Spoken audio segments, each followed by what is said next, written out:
बात जो है कहीं न कहीं इस धराधाम पे, इस पृथ्वी धाम पे कहीं न कहीं विचरण करते हैं।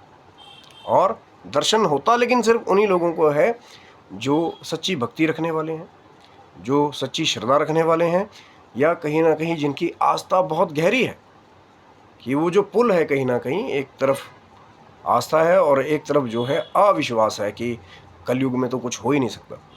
लेकिन जिनकी आस्था गहरी है, जिनका दृढ़ विश्वास है नाम जप में, जिनका दृढ़ विश्वास है भक्ति में, जिनका दृढ़ विश्वास है मानव सेवा में, तो कई बार उनको ऐसे दिव्य विभूतियों के दर्शन हो जाते हैं। मैं पर लेकिन सभी अकाउंट्स जो है ना कि हनुमान जी मिले, उनका फ़ोटो खींच लिया, हनुमान जी ऐसे मिले, फिर उसको किताब में उतार के खुद किताब बेचने लगे।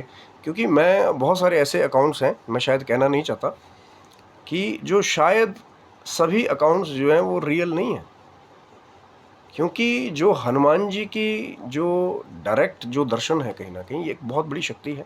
और बहुत सारे लोगों ने तो खेल मचाया हुआ कि हनुमान जी हमारे यहाँ बैठते हैं, हमने सिद्धि कर ली हनुमान जी की, पर्चा ये वो उसका बता दें, उसका बता दें। अगर कोई वाक़ई में हनुमान जी की सिद्धि करने वाला हो तो फिर शायद वो संसार में महिलाएँ तो क्या, वो बाकी सबके साथ भी शायद नहीं बैठ पाएगा। क्यों?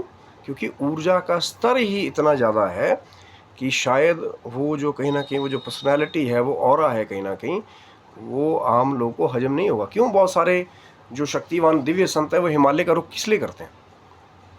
सुना होगा ना आपने भी कि कोई बाबा हैं वो हिमालय में रहते हैं, बहुत शक्तिवान हैं। चाहे महाअवतार बाबा जी की बात करते हैं, हनुमान जी के बारे में बहुत सारे विवरण जो है कहीं न कहीं जो हमारे दिव्य पर्वत है, चाहे मंदरांचल है, मेरू है, सुमेरु है, इन पर्वतों के साथ देवी देवताओं का प्राकट्य होने का बार-बार अकाउंट क्यों जोड़ा जाता है? उसका कारण है कहीं न कहीं। क्योंकि वो जो उन्नत, जो शक्तिवान जो विभूतियाँ हैं कहीं न कहीं फिर वो आम लोगों में नहीं बैठती कि दिव्य दरबार लगे हुए वहाँ पे, आओ तू भी आओ, फिर अगला नंबर तू भी आओ, ऐसा नहीं है।